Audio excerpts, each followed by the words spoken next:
मुमताज जमाली साहब जो यहाँ के सहाफ़ी हैं, ये इस केस को फॉलो कर रहे हैं। इनके नज़दीक इस केस के क्या हकायक है? केस अभी तो मेहदी काज़मी के फेवर में जा रहा है। शबीर ने इस बात का एतराफ़ किया कि चाहे वक़ुआ पर कमसन बच्ची अगवा हुई है मुबैना तौर पे, उस दिन शबीर कराची में पाए गए, बल्कि वो खुद काजी में कराची में ही था। उसमें ज़्यादती के दिफात शामिल होते हैं, अगर उसमें दीगर आम दिफात शामिल होते हैं तो ये उनके लिए मुश्किल होगा। मुलजिम ज़हीर के वाले ये कहती हैं कि दुआ एक तो खुद आई, अभी तक वो ये कह रही हैं, और 1 माह तक उसने नंबर नहीं दिया, हम तो इसे घर भेजना चाहते थे। आपको इनकी बातों में सच्चाई नजर आती है या तजादात नजर आते हैं? तजादात तो है, तजादात में कह रहा मेरे पास पुलिस की रिपोर्ट पड़ी है।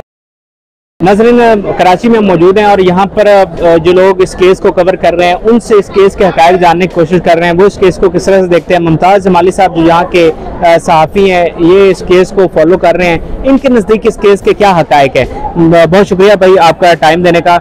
आपकी इस केस के हवाले से क्या फाइंडिंग्स हैं? आप किसको सच्चा और किसको झूठा समझते हैं, और आपके नज़दीक असल हकायक क्या है इस केस के?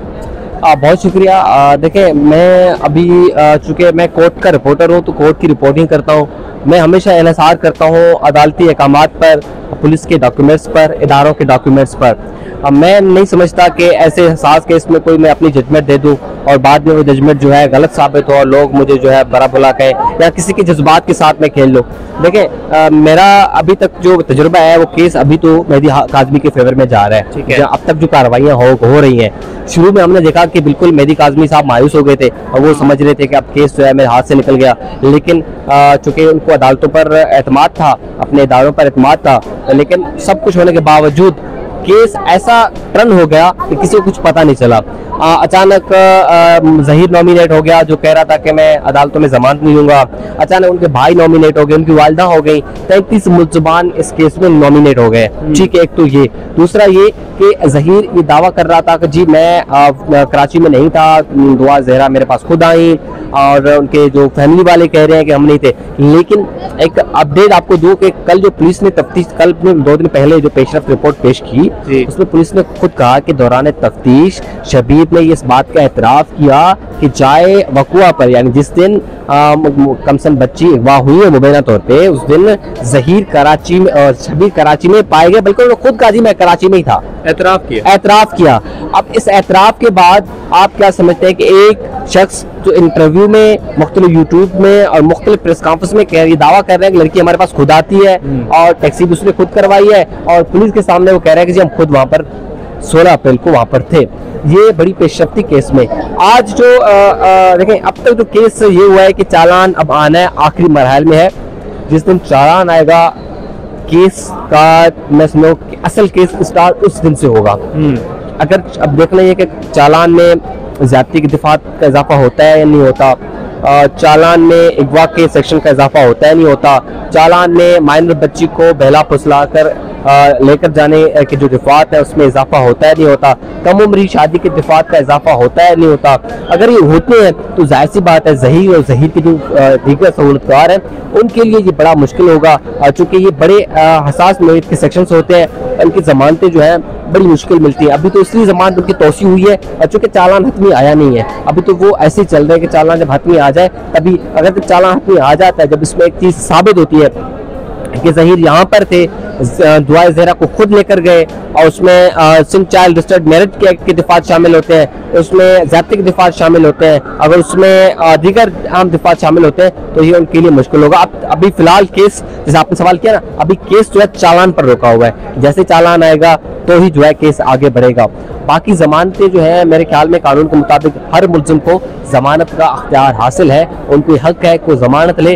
ज़मानत इसलिए ली जाती है ताकि वो वहाँ पर ट्रायल कोर्ट में जाकर अपनी सफाई पेश करें और जो वहाँ पर जाकर सरेंडर कर सकें, जमानत इसलिए ली जाती है। लेकिन इस केस में अभी सिर्फ 2 मुल्ज़िमान ने जमानत ली है, बाकी जो 29 मुल्ज़िमान है वो तो जमानत पर नहीं है। 2 मुल्ज़िमान जेल कस्टडी है, जिसमें एक निकाह ख्वाह है और एक जो है गवाह है, वो अदालती रिमांड पर जेल में, 2 ने जमानत ली है। बाकी 29-28 जो है रिमेनिंग है जिसने ना जमानत ली है और ना कोई जमानत की बात कर रहे हैं। इस मुतालिक भी पुलिस जो है अपनी रिपोर्ट चालान में लाजमन देगी कि उन मुल्ज़िमान को हमने गिरफ्तार किया कि नहीं किया, अगर नहीं किया तो क्यों नहीं किया, ये तमाम चीज़ें जो है अच्छे आगे उसको पता। मुलजिम ज़हीर की वालिदा ये कहती हैं कि दुआ एक तो खुद आई, अभी तक वो ये कह रही हैं, हालांकि आप जैसे बता रहे हैं कि वो एतराफ़ भी किया है, और 1 माह तक उसने नंबर नहीं दिया, हम तो इसे घर भेजना चाहते थे। आपको इनकी बातों में सच्चाई नजर आती है या तजादात नजर आते हैं? तजादात तो है, तजादात में कह रहा है मेरे पास पुलिस की रिपोर्ट पड़ी है।